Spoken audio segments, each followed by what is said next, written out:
We have done it. We have made it to the end of 2025. It was a year of highs and lows and lows. And I'm just talking about my knitting. So hit subscribe, hit the notification bell, give this video a thumbs up, and find out my best and worst knits of 2025.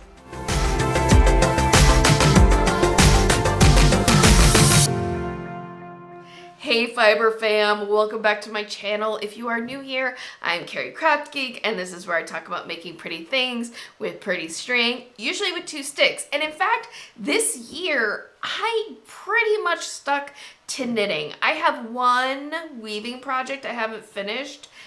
Well, actually 2 unfinished weaving projects, but I'm not gonna talk about those today. I'm gonna just stick with my knitting because that is really what I focused on this year. There were some things that I've made that I think are absolute successes I'm thrilled with, but I also this year feel a little humbled. I had a couple of projects that, well, there were some lessons learned, let's just put it that way. So I'm gonna share with you my knits for 2025, starting with my least favorite finished object all the way to my favorite. Hint, hint. It might be visible right now. Which one do you think it is? What do you think was my favorite make of the things that you can see right now? Fun little game we can play. All right, with all that said, now let's talk about my least favorite finished object in 2025.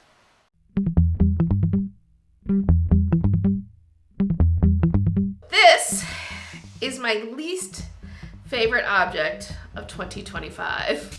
Can't see it very well here, so let's get it up on the mannequin. This is the Even Star Shawl by Karora Knits, and I knit it with Knit Picks Lindy Chain, which is a cotton linen chainette yarn.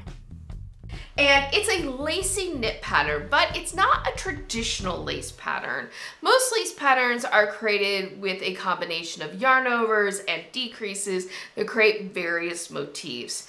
This is a very lacy open work pattern that's created through a combination of thin yarns, big needles, and a stitch called the star stitch. And I want to be very clear up front, there is nothing wrong really with this pattern. The reason this is my least favorite object has to do with choices I made, namely yarn choices that I made. So let me get into it. If we look closer at the project, you're gonna notice that when I lay it flat like this, it's not quite as open as it was when it was hanging on my mannequin. The stitch just sort of narrows and it closes up. And I think this is happening because of a combination of the stitch pattern, which is very kind of elastic in every direction, right? But also because of the yarn that I chose.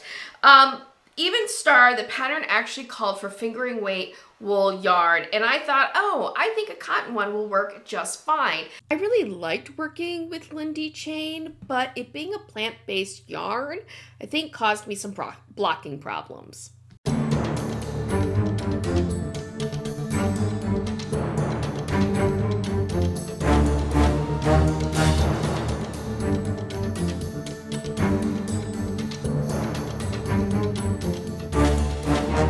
It was a nightmare. This is what happened. Down here at the bottom, okay, you can see this flared terribly.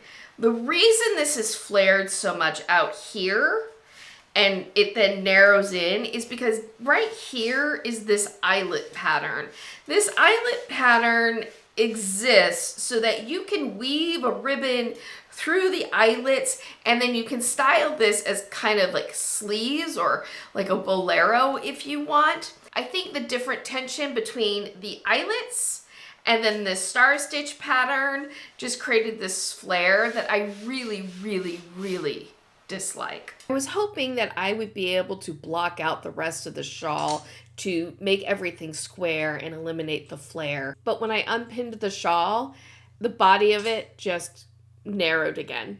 I think wool yarn, in terms of blocking, you have more flexibility with your wool yarn and it will tend to hold its shape better.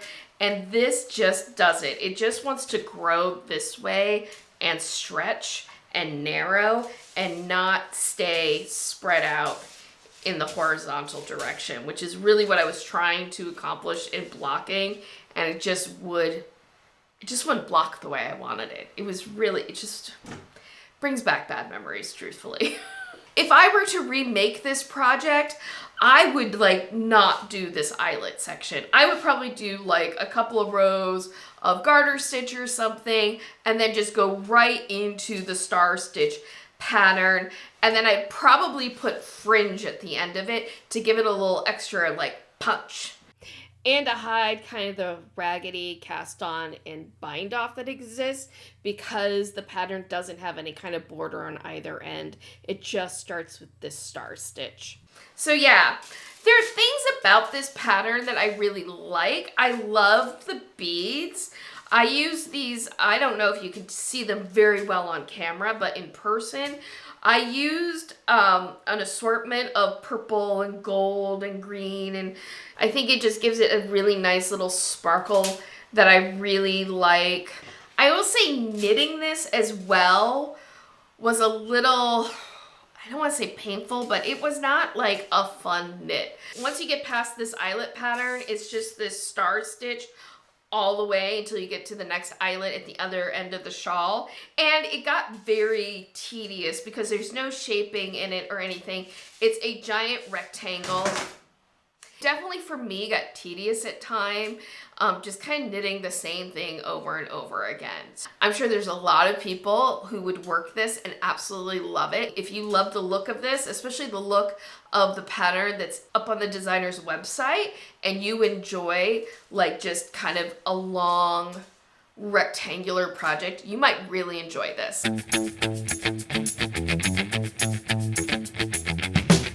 I did not hate this project, but it's not like my favorite project. It's fine. I think mostly near the bottom of my list because of the memories that it's attached to.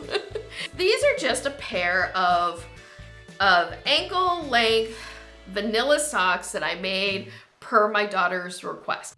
She chose this red yarn, which is a wool viscose blend. It's a discontinued yarn, and I chose to do a toe up vanilla sock. And the nice thing was it was a quick knit because I wasn't doing a full sock. I was doing just a crew sock. They're a little wrinkly though, because like they've been in my daughter's sock drawer. I think the main reason that this sock is kind of very low down on my list was I was knitting these in the summer, and maybe you recall me suffering through a major water outage in my area. This is day 3 of me not having water in my neighborhood. It sucks. I'm trying to take my mind off of that and instead work on this sock for my daughter back to school. I'm trying to get it finished in time. She's upset with me because I keep redoing the heel. Originally for the heel, I was going to do a Cat Bordy sweet tomato heel. If you don't know, the sweet tomato heel is a short row heel technique that was developed by Cat Bordy that is particularly good for people who have a high instep. I have a whole video tutorial about it. If you want to check that out, I'll link it up here and down the description box below. For some reason, the sweet tomato heel with this sock, maybe it was the yarn and the size of the needles I was using, I don't know, but I was getting gaps at the short row and I just was not happy with the results. And after about ripping back the heel about 4 or 5 times, I said, F it. And instead I ended up doing a afterthought heel with a thumb joint hat top shaped heel. If you're like, what the heck is that? Don't worry, I also have a video tutorial on that. But it's an afterthought heel where you actually work the heel after you've bound off the rest of the sock.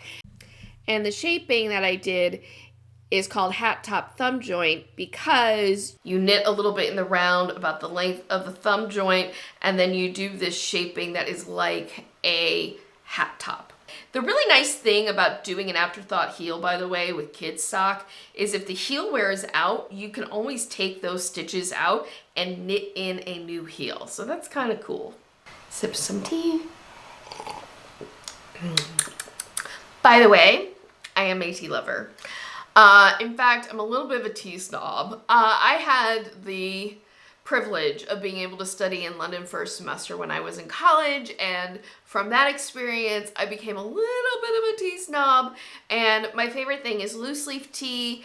But you know, finding loose leaf tea sometimes can be a challenge. I found a source that I really liked, which is Harney and Sons. This is their Supreme Earl Grey tea that I'm drinking today. I love it. I especially love it with a little bit of brown sugar and milk.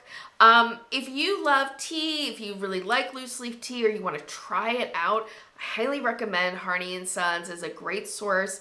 I will tag them and my favorite teas to this video if you're interested in that.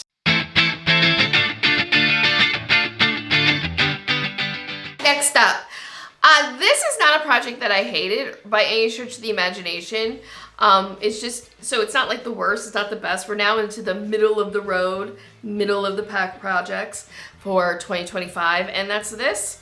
And this is just a little, what I think of as seedling headband that features seed stitch and I-cord. And how this came about is, you might remember I did a video about why I won't knit the Sophia scarf and patterns that I would knit instead. And in the video, I talked about like, well, one of the reasons I don't want to knit the Sophia scarf is because frankly, I don't need a pattern to knit something like that. And to prove my point, I started this little project. But I got bored and I didn't want to finish it as a scarf. I wasn't going to use it as a scarf. So I just ended it early and joined the ends together and created a little headband for myself. So I liked this. I mean, it's perfectly, I like how it turned out. I need to wash it. I haven't washed it yet. The one thing that was a little tricky was when I got here to the end, finishing this off because of the way I did the I-cord. I had to actually graft together the ends of my bind off I-cord end and then sewing the two ends together. It just took me a couple of tries to kind of figure out how to do it well. But I do think that's important to take note of. Sometimes you don't need a pattern to make things. Even if you're just an adventurous beginner who can understand casting on for a stitch multiple, you can create your own little patterns like this. You might have some fails, you might have to figure some things out, but in the figuring the out of it all, you learn a lot through that process. Like, you better understand what's going on in a pattern because you've actually tried to make one yourself. But yeah, if you don't want to do that sort of exercise, then don't. You know, knitting is your thing. You get to make of it what you want, but I think it's fun sometimes just to make something without a pattern and see what you come up with.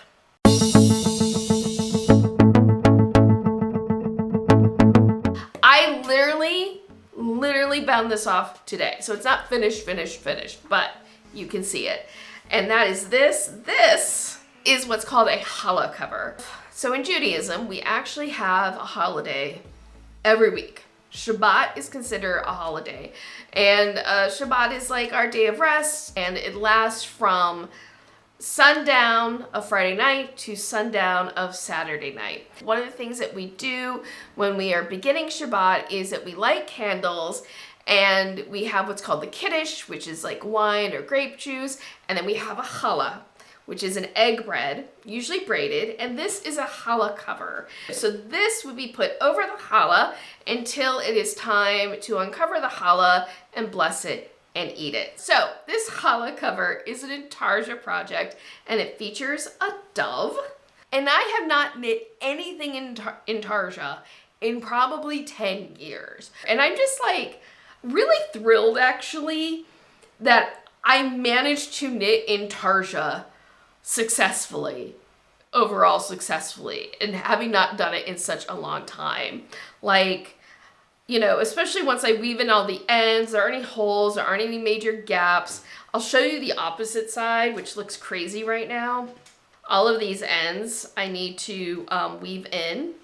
I'm gonna just keep saying, it's not washed, it's not blocked. I have a ton of ends to do, so please know that this is like real fresh off the needles. One thing though about this that probably wipes out at the top of my list is because, like, I don't know, when I look closely at this, I can definitely see places where I wrote out. There's something about intarsia that causes me to row out a bit in my knitting. Now I'm hoping that when I wash and block it, a lot of that will even out and it won't look like so much rowing out to me. Ed and Carrie here, and I did get this blocked out after I filmed the video, and what a difference it made. I do think the blocking really resolved the rowing out issues, and we definitely got to enjoy this on our next Shabbat and added to our delight at candlelighting. I'm just really excited. I'm really excited to have this for my family. Hopefully my daughter enjoys it and she'll inherit it one day, and I don't know. This is just one of those things where it's like, I just feel like, oh, I made something that maybe might actually get passed down. I just love it. I loved how it turned out.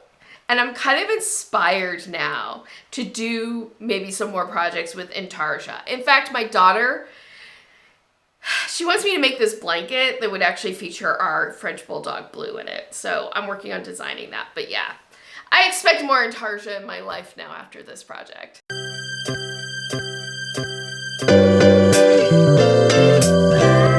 All right, we're getting to I think the top 3 patterns now. And coming in at number 3 for favorite project of 2025 is this. This is Marcy's Beret by Carrie Bullock Ozcan Design. And this is actually a free pattern. So this is a stranded colorwork pattern with a houndstooth motif, and it features a folded 1x1 rib. I really enjoyed knitting this pattern. I'm gonna turn this inside out so that you can see the stranded colorwork inside the hat. Oh baby, yes, just gorgeous. It looks gorgeous. I absolutely love this hat. I love wearing this hat. I am a beret girl, all right? I am a tam girly. I love wearing a tam. It's my favorite style of hat. I love this stitch pattern. And in fact, I want to make a second one in 2026 that's green and gray, because green is my favorite color, and I just feel like I want a version of this in green and gray. Yes, my heart is calling to me with that. And by the way, that says something, because I almost never repeat patterns. I'm kind of a been there, done that type of knitter. I make it once and I don't need to make it again. So if I'm jonesing to work a pattern again, that's a great pattern.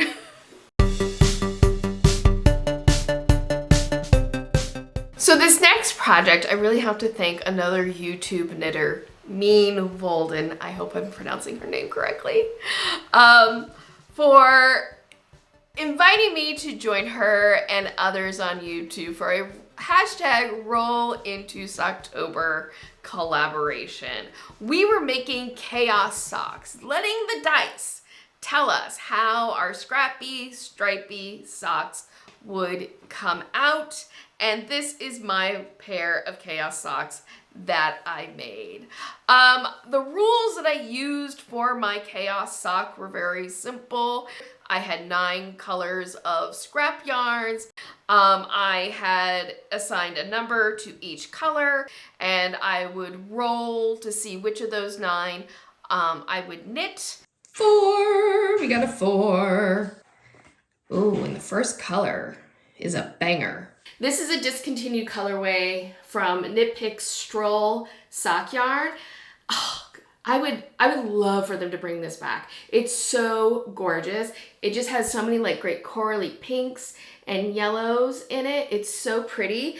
And then I would roll for how many rows of the stripe to make. And you know what? I had so much fun knitting this. If you watch my shorts, you'll know, you'll see all of my updates that I had while making these socks. Not only was I rolling for the colors and the rows, at times I would roll to decide on certain techniques that I would use. Other big question that I had for myself was, do I want to knit a toe up sock or a cuff down sock? And again, I'm leaving it to the dice to tell me. So on my first roll for the color, if it's an even color, I'm going to do a cuff down sock. And if it's an odd color, it's going to be a toe up sock. I rolled for a top down sock that started with 2x2 ribbing, and then I worked down, and then the heel that I ended up rolling to make was a new heel construction for me called a shaped common heel. if you look at it, it looks like a flap and gusset.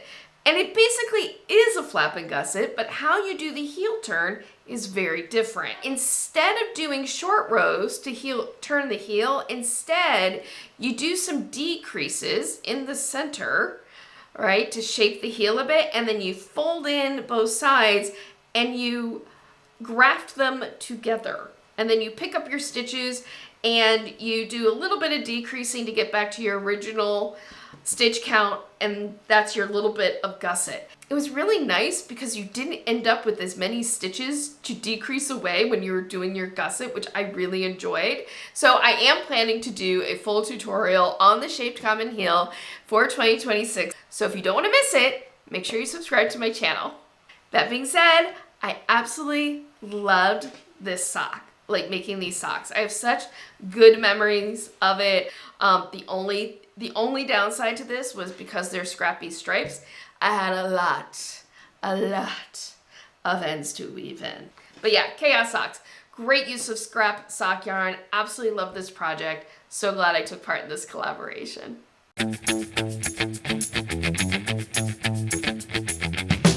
There's only one project left in view. It must be my favorite, and that is this shawl.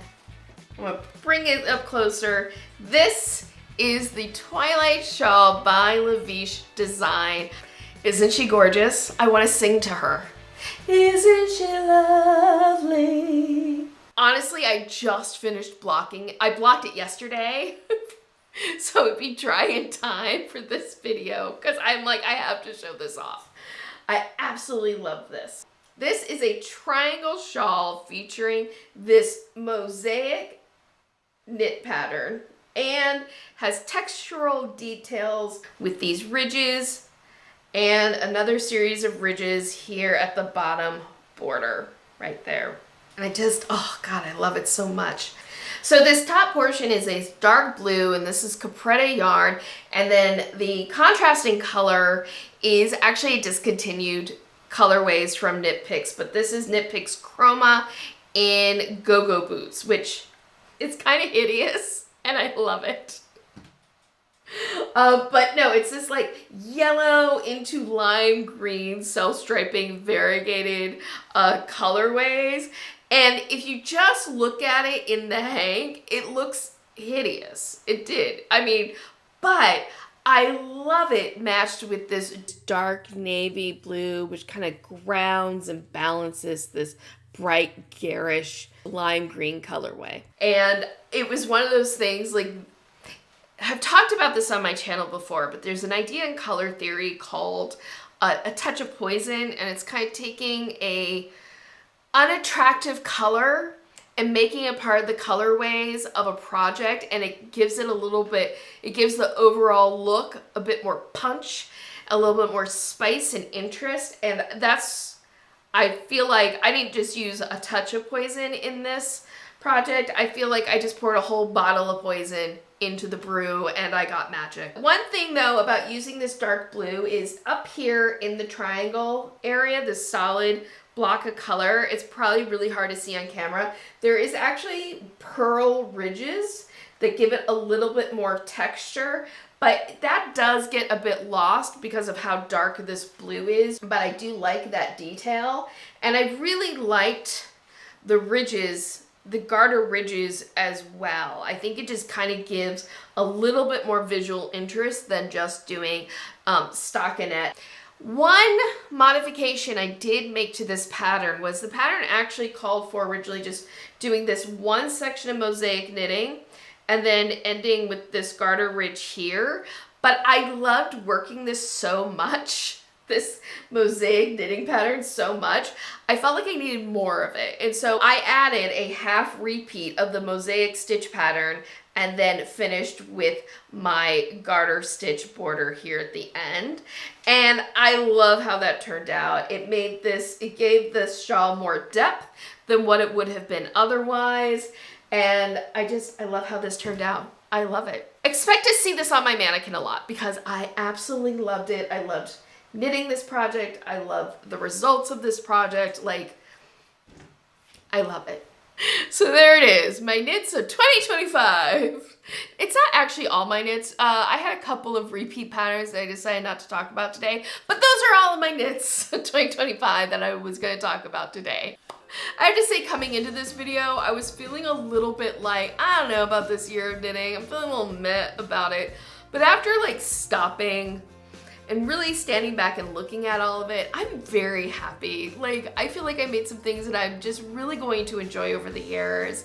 And the things that maybe I didn't love so much or a little like whatever, that's fine too. Like, not everything you make has to be like a 5-star make. Sometimes it's okay to just be like, lesson learned, time to move on. And when it comes to my YouTube channel, I have to say the best part of 2025 has been you, as always.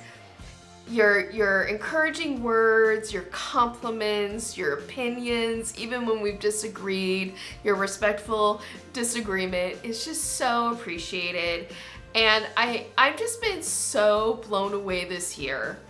Like, I did not expect it. This year I surpassed 10,000 subscribers.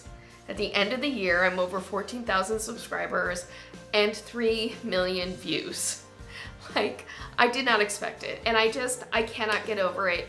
And it's so much because of you, because you've liked my videos, you have shared my videos, you have commented on them. All these things, these interactions, tells YouTube that, oh, that's a channel people are enjoying. Let's send her out to more people. And so thank you so much for all of your support. So going into 2026, some knitting well wishes for us all. May you not lose at yarn chicken. May you not lose count. May you not drop any stitches. And may you never row out.